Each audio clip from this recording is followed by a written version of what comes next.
4e vidéo de cette journée et on va répondre à une question d'Elodie qui me demande que choisir entre les revenus actifs et les revenus passifs. Alors il faut bien comprendre deux choses. Je vous avais fait une vidéo, je vais mettre le lien vers la vidéo pour vous expliquer la différence entre les revenus actifs et les revenus passifs. Mais on va bien revenir un petit peu là-dessus.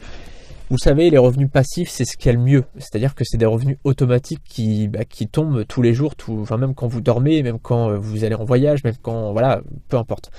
Le truc, c'est que les revenus passifs, donc c'est génial. Par contre, c'est assez long à générer, c'est assez long à mettre en place. C'est-à-dire que quand vous êtes en train de préparer une formation, clairement, vous le savez, ça va prendre un petit peu de temps avant qu'il y ait les premières ventes. Ça va peut-être mettre 1 mois, 2 mois, 3 mois. Donc pendant 1 mois, 2 mois, 3 mois, vous n'allez peut-être pas gagner grand-chose, voire quasiment rien. C'est-à-dire que si vous mettez 1 mois à faire vos formations, il y a 1 mois pendant lesquels vous n'allez rien toucher, et après il y a peut-être 2 semaines, 3 semaines, 4 semaines pendant lesquelles les affiliés vont commencer à faire leur travail d'affilié tout simplement.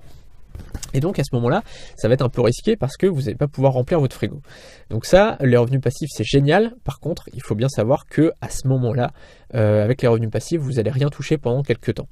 Avec les revenus actifs, évidemment, là, c'est pas automatique. Le problème, c'est que si vous faites des revenus actifs, vous êtes obligé de travailler pour gagner de l'argent. C'est par exemple si vous faites de la prestation web, si vous faites par exemple de la création de logos, une fois que vous arrêtez de créer des logos, vous touchez plus rien. Ok ? Et donc à ce moment-là, la prestation web, elle est un peu plus risquée dans le sens où le jour où vous arrêtez complètement, où vous partez en voyage, il n'y a plus rien qui tombe. Et donc ça, c'est un peu l'inconvénient du revenu actif. Par contre, le revenu actif, l'avantage, c'est que vous travaillez, vous gagnez de l'argent. Voilà. C'est-à-dire que si vous avez besoin de remplir le frigo à la fin du mois, vous devez faire des revenus actifs maintenant pour gagner de l'argent tout de suite. Donc voilà, en fait, c'est vraiment un truc à comprendre. C'est-à-dire que si vous êtes par exemple au chômage, si vous avez des droits Pôle emploi pendant encore 18 mois, faites des revenus passifs.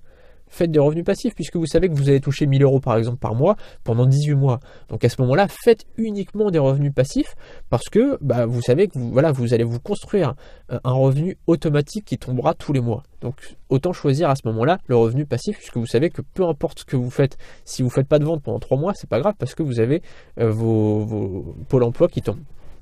Par contre, si à l'heure actuelle vous n'avez pas de droit Pôle emploi, c'était mon cas pendant un moment en fait, en 2013, je crois que c'était en 2012-2013, je ne sais plus exactement, j'avais pas de droit Pôle emploi, je touchais rien du tout, et du coup j'étais obligé un petit peu de balancer entre revenus actifs et revenus passifs. Alors du coup je vous le dis, je travaillais 15 heures par jour.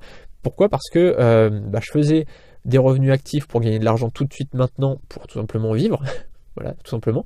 Donc je faisais de la prestation de service, donc je faisais de la création de logos, de la création de sites web. Et d'un autre côté, je faisais de l'affiliation pour me créer un revenu passif, oui passif, et du coup pouvoir après avoir des revenus automatiques. Le truc, c'est que forcément avec l'affiliation, à ce moment-là, je gagnais rien du tout, puisque j'étais en train de mettre en place ce système d'affiliation, et du coup à ce moment-là, je gagnais pas grand-chose. Et donc voilà, c'était tout simplement, j'étais obligé de faire les deux, de faire revenus actifs et revenus passifs. Donc ça dépend tout simplement de votre point de vue, ça dépend de votre situation actuelle. Si vous avez des revenus déjà, si vous êtes par exemple salarié à l'heure actuelle, autant vous créer un revenu passif parce que voilà, vous avez déjà un revenu qui est en train de tomber. Donc autant à ce moment-là faire de l'affiliation, autant faire de la vente de formation, autant faire des trucs passifs. Par contre, voilà, si vous êtes par exemple un petit peu en ce moment dans une situation qui est compliquée, si vous ne gagnez pas grand-chose grâce à votre activité, si par exemple vous gagnez 1 000 € et vous auriez besoin de 1 500 € et vous avez besoin immédiatement d'argent, à ce moment-là, faites des revenus actifs pour gagner rapidement de l'argent. Donc à ce moment-là, vous pouvez par exemple faire des micro-jobs, de la création de logos, de la rédaction web, du consulting, toutes ces choses-là qui vont vous amener de l'argent rapidement. Voilà. On se retrouve dans une autre vidéo, je vous ai mis le lien vers une formation gratuite qui est juste en dessous, qui va vous apprendre comment créer un business automatique, donc là pour le coup, créer des revenus passifs automatiquement. Voilà, on se retrouve donc juste en dessous et vous pouvez vous abonner à la chaîne YouTube pour recevoir toutes les dernières vidéos. Salut!